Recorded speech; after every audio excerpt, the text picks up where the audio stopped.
Hello, guys.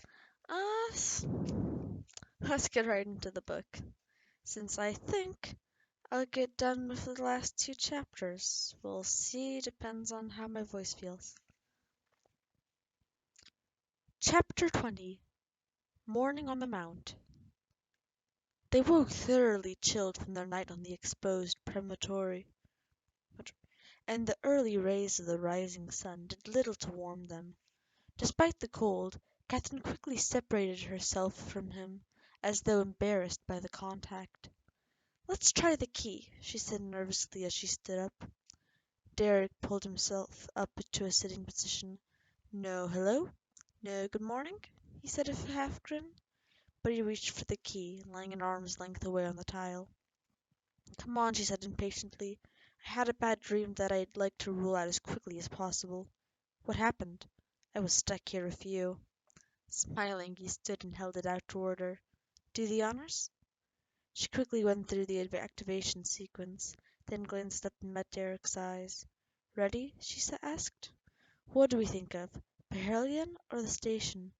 "Perihelion first. I think we have to." He inclined his head in agreement.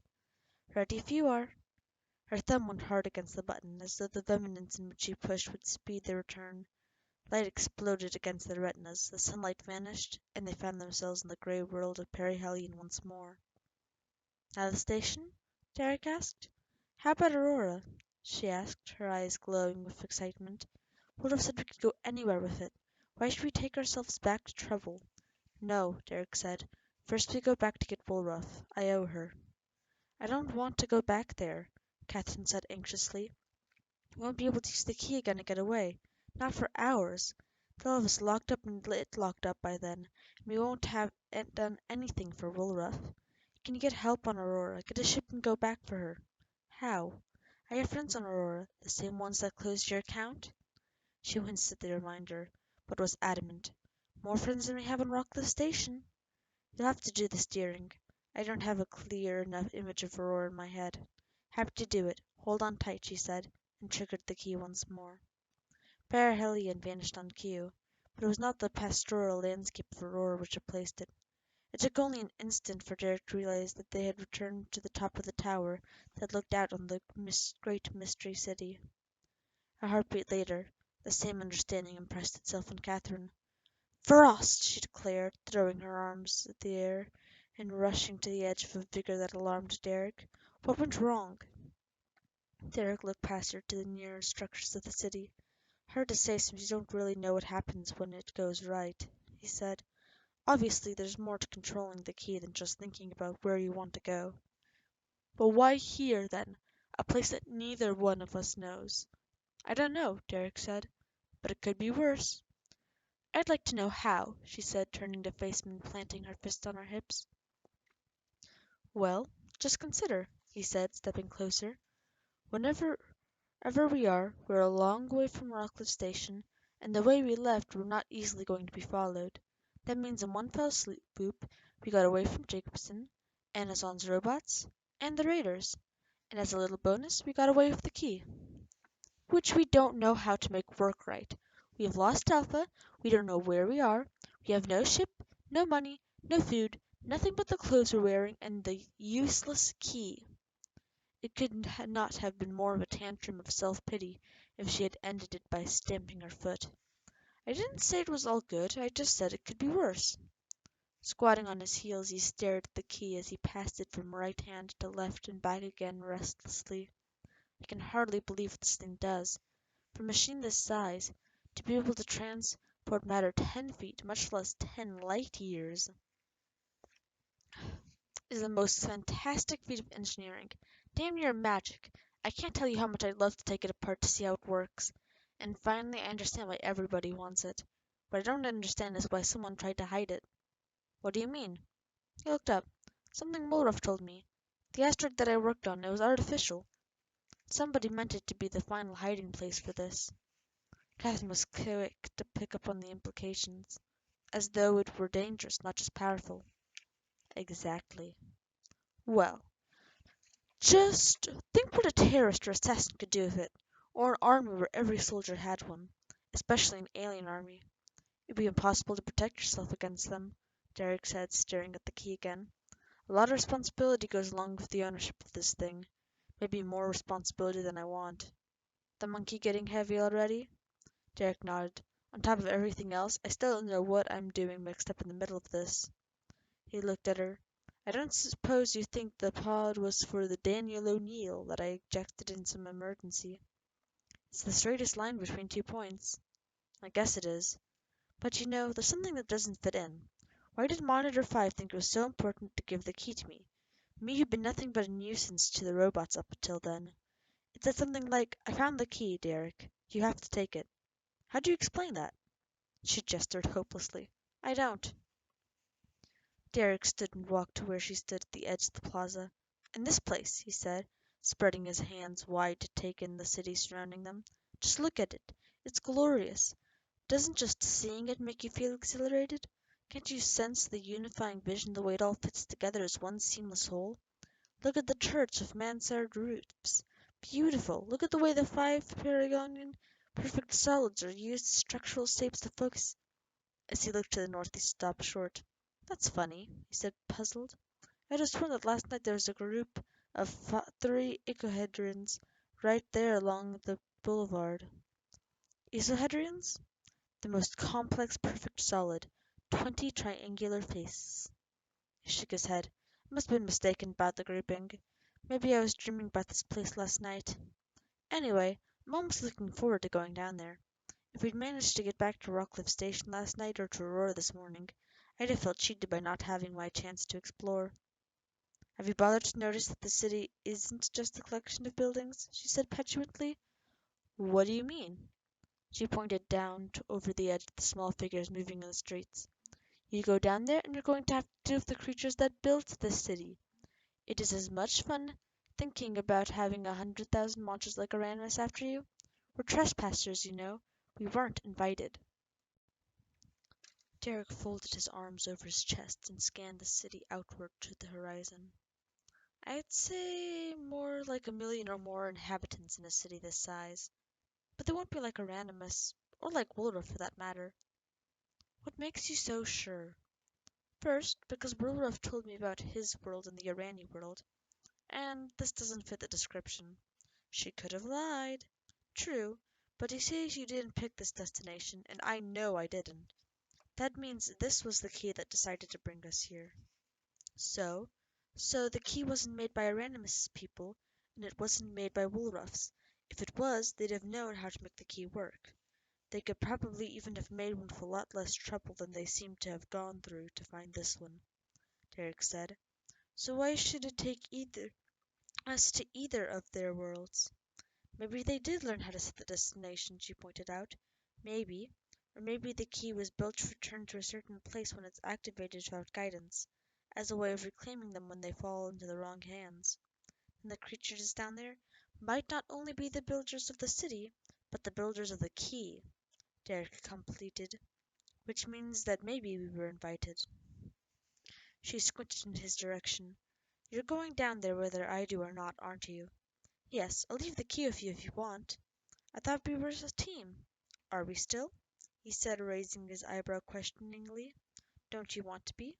I don't know if we want the same things, he said slowly. You want to get back to Aurora, and I want to do something to help Woolruff, and then look into this business of the Daniel O'Neill. Both of which require getting off this planet, she pointed out. Our interests overlap at least that far. They do indeed, Derek admitted.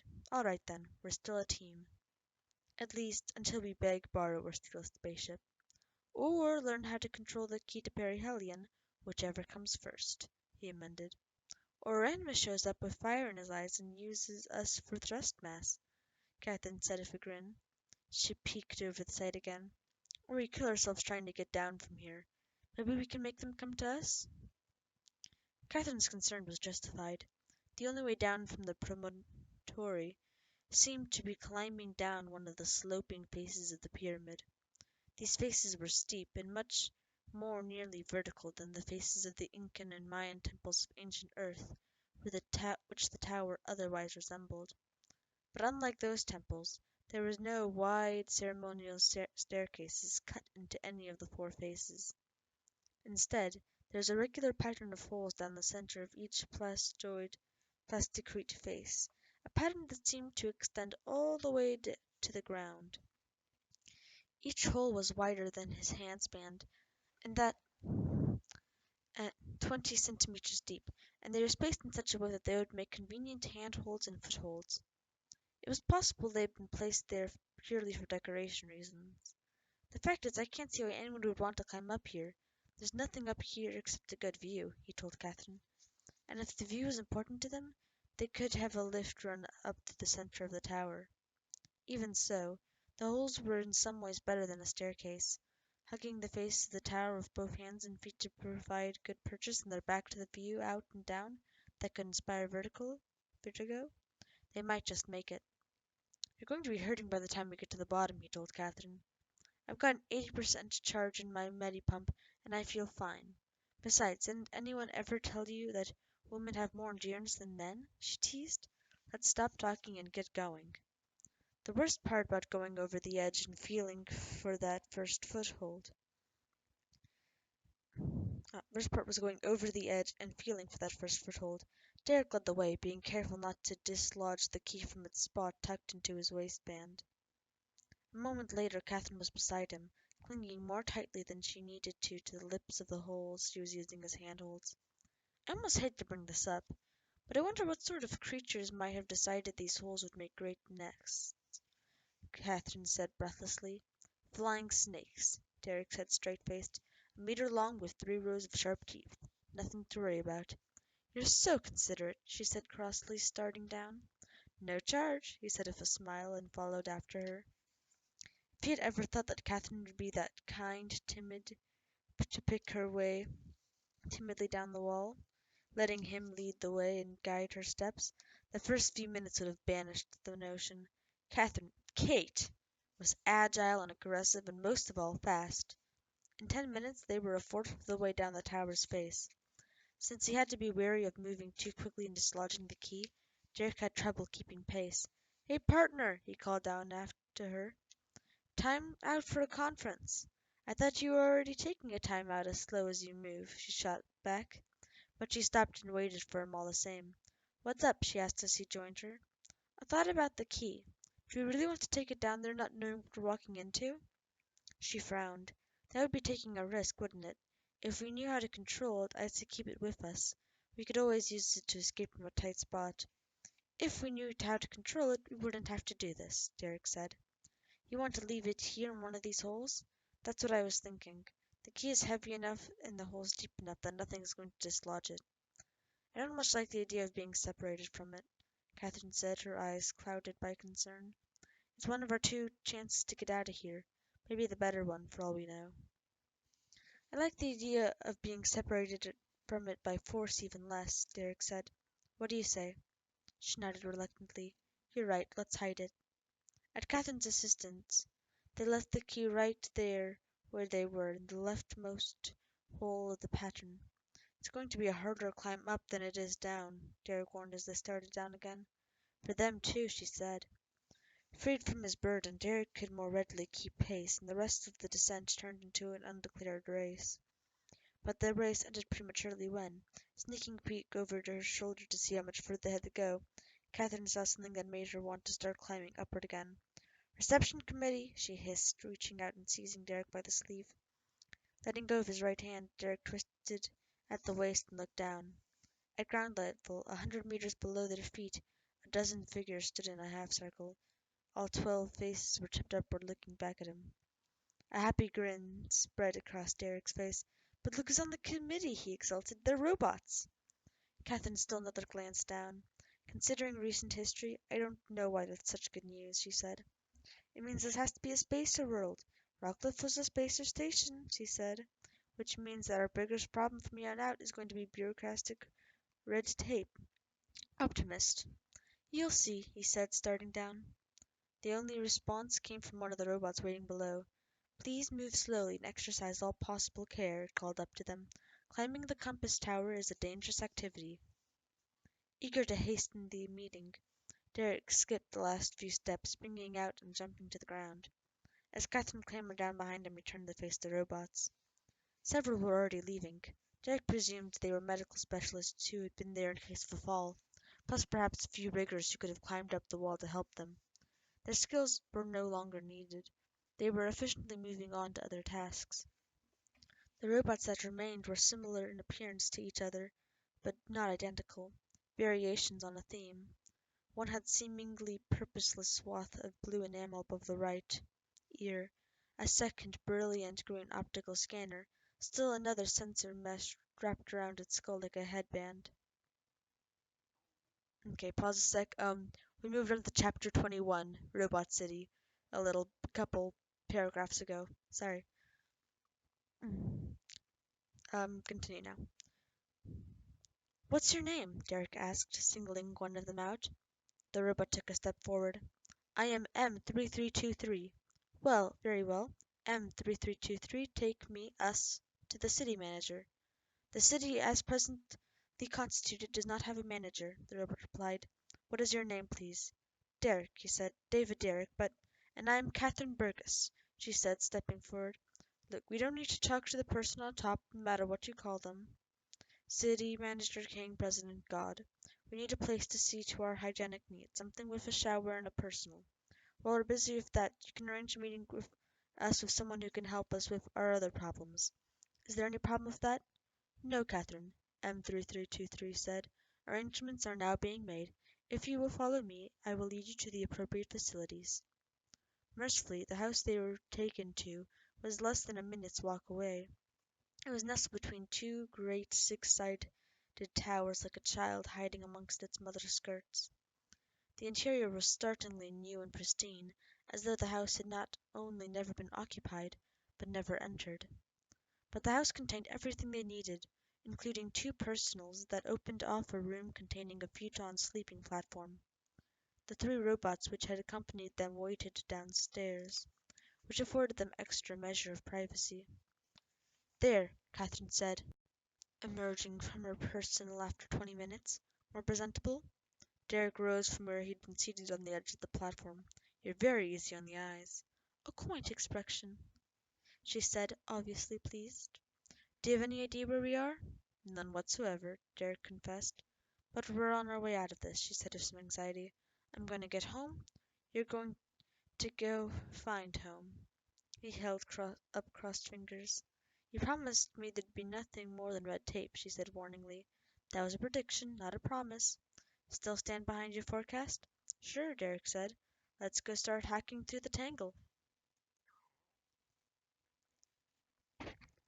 M3323 led them out of the house and guided them back the way they came, up the street and toward the grand central tower. It was a strange little procession, a pair of robots in the lead, matching stride for stride. M3323 walking between Derek and Catherine like a vigilant chaperone, another pair of robots trailing a few steps behind. Were the extra robots an honor guard, bodyguards, or prison guards? The pair following silently behind bothered Derek the most. Before they had gone half a block, he glanced back over his shoulder to check what they were doing, when he saw behind the robots, or, more to the point, what he did not see, made him do a double take. The house they had just left was gone. The gap between the two towers which had flanked it had closed. He shook his head and chided himself for foolishness. It must be the angle, he told himself. The house is set further back than you realize. It's there, between the towers. You just can't see it. Then he remembered the grouping of icosahedrons he had seen, and then not seen, from the high plaza. Excuse me, he said to Catherine and M3323. I'll be right back. He ran back down the street until he'd gone far enough that he should have been able to see the house, and then slowed to a walk. He could scarcely believe his eyes. The house was gone. The two towers now flanked an open courtyard. He looked around wildly, wanting to believe he had taken a wrong turn, that he was the victim of some sort of illusion. The house had been just what Catherine had asked for, and so conveniently located. Could they possibly have built it just for us and then torn it down again? It was an insane thought, and he did not want to deal with it just then. Demand-driven architecture, a modular structure that swapped whole buildings around like toy blocks or fabricated them from elemental forms.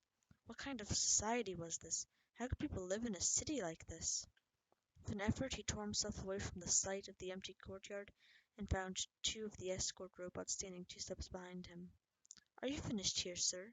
one asked politely. He grunted. "Yeah, I'm finished." There was no keeping the troubled expression off his face as he rejoined the others. "Is there a problem, David Derrick?" asked M3323. "You bet there's a problem. What happened to the house we were just in?" "My apologies. Did you have other needs that you did not previously identify, or do you have additional personal needs?" "I need a straight answer. Where's the house?" "The facility has been released to the general inventory. So I'm not just imagining that it's gone. You brought it there for us and then cleaned up when we were done." "Yes, David Derrick." "Do you do that all the time around here?" "All physical resources are managed for maximum efficiency." "I'll take that as yes." "Crazy." Derrick shook his head. "But it doesn't matter to us," Catherine said. "No," Derrick agreed. "So forget it and let's get on with this." They walked on until they came to a great plaza at the convergence of several main streets. In the center of the plaza was a great white tetrahedron, perhaps 15 stories tall. Their guides directed them toward an entrance on the right. "M3323?" "Yes, David Derrick." "Is this part of the city exclusively used by robots? I didn't see any people along the way here." "Yes, Derrick. I thought so." "Where are all the people?" "I do not know, sir," M3323 said. "This way, please." It led them through a lobby area which was itself a tetrahedron, and down a corridor. At the third door the robot turned and paused. "In here, please." "Who are we meeting?" Catherine asked, pausing in the open doorway. "Rydberg and Euler," M3323 said. "They're waiting for you in the inner office." Rydberg and Euler. The names gnawed familiarly at Derek's memory as he followed Catherine first through one doorway, then through another. Where have I heard of them before? Preoccupied, he entered the inner office with his eyes lowered. When he looked up, he received a jolt. The Spartan compartment contained 3 straight-backed chairs, a quarter-circle workstation with a sophisticated hypervision computer terminal, and 2 blue-skinned robots with silver slits for optical sensors. This can't be. A chill went through Derek as he stared at the robots that were clones of the supervisors on the asteroid. "It's all connected, I don't understand." "Kate," he started. Just then the robot on the left stepped forward. "I'm Rydberg." "I'm Euler," the other robot said. "I'm afraid there's some mistake. We want to talk to people." "There is no error.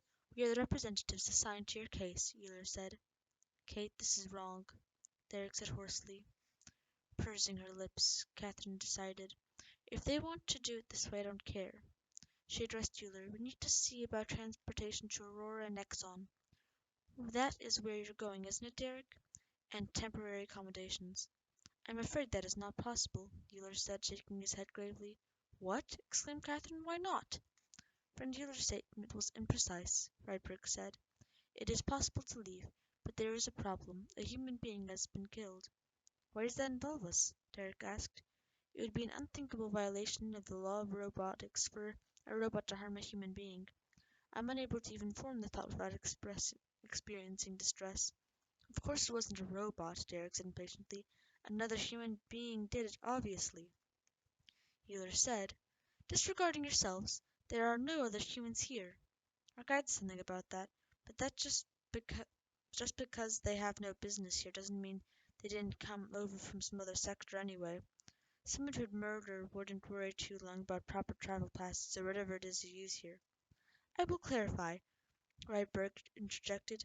"Friend Euler meant to say that there are no other human beings in the city." "Then from one of the other cities?" Catherine began. "There are no other cities on this planet." "What are you saying? Where are we?" she demanded. "I regret that I may not identify this planet or its star," Rydberg said, "but we who live he here call this place Robot City. There's nothing but robots here," Derek said slowly, an uncomfortable idea pricking at him. "Discounting yourselves, that is correct," Euler said.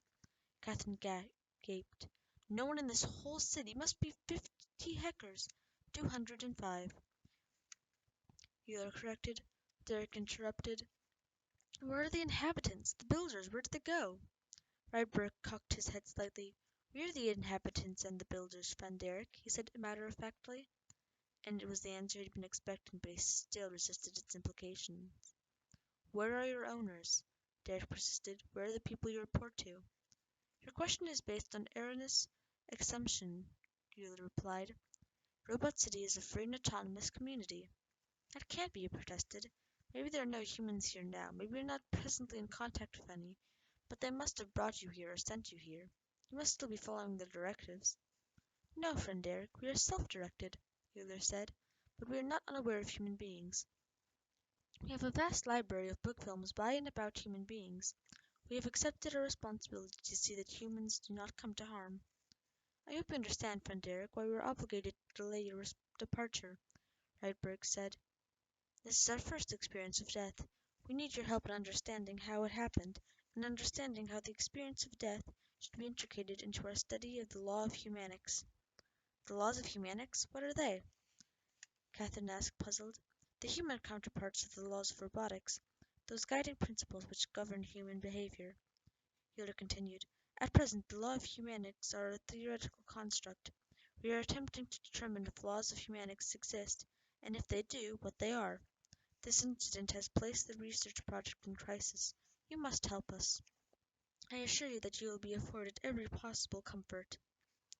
As Euler was speaking, Catherine had slowly edged closer and closer to Derek, and was now standing at his elbow. "This is crazy," she said under her breath. "A city of robots, with no one to guide them, doing research on human beings like we are some curiosity." And in that moment, Derek stopped fighting the truth and embraced it. The community on the asteroid and the great city surrounding him were products of the same mind, the same plan. He hadn't escaped it all. But at least he at last understood why he was given the key and why it had brought them here. For the last to touch it had been Monitor 5, an advanced robot desperate to fulfill its first law obligation to save him. Knowing what it was and what it was capable of, the robot could do nothing other than give it to him, programmed for what it knew to be a safe destination, a sister colony of robots light years away. "Shh," he said to Catherine, then looked at the robots. "Could you excuse us for a moment? We need to talk." "Certainly, friend Derek," Euler replied. "We will." "You stay. We'll leave," Derek said, taking Catherine's hand, leading her out the door. "Where are we going?" she asked breathlessly as he guided her a dozen meters down the corridor. "They're going to follow us." He stopped short and released her hand. "We are not going anywhere. At least I'm not. I really did want to talk privately." "What do you mean you're not going anywhere?" "I'm going to stay," he said. "I won't tell them that, though. I'll offer to stay and cooperate on the condition they arrange transportation for you. They don't need both of us." "No," she said empathetically. "You don't have to do that. They've got no right to hold us. They have to let us both go. They're robots, aren't they? They have to help us."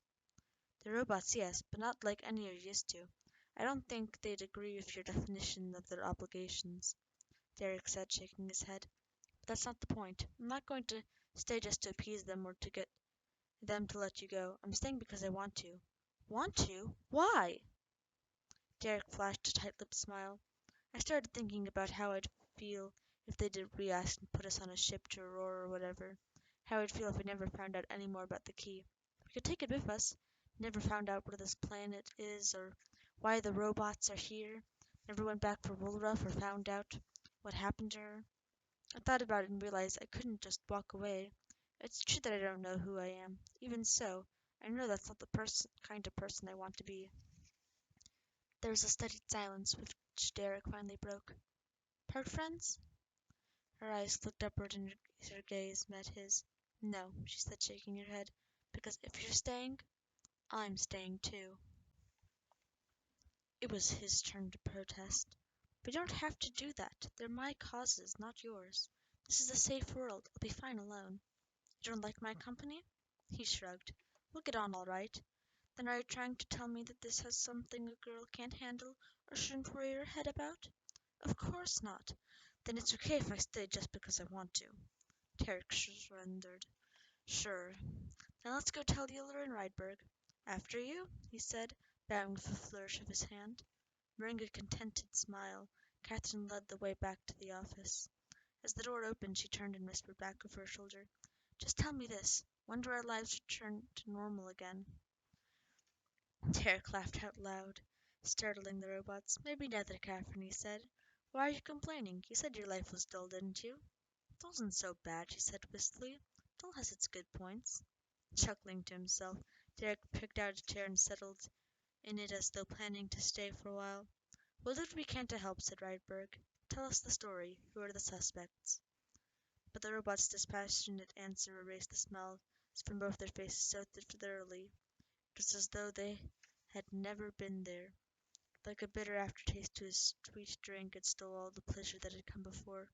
Yes, David Derrick, Rydberg said. There are two suspects, yourself and Catherine Burgess.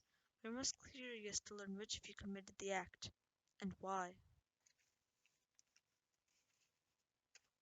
And that's the end of this book, Robot City, Book 1, Odyssey. Not planning on reading the second book for the while. Maybe not ever. So, I guess that's it for now. Next book I'm doing will be 8 Million Gods by Wen Spencer. Uh, it's a really good read. The sample that I read had the first 10 chapters out of 40. It's probably going to be a much quicker read than Robot City. And I really, really like the style of writing. So, see you next time I do that then. Bye!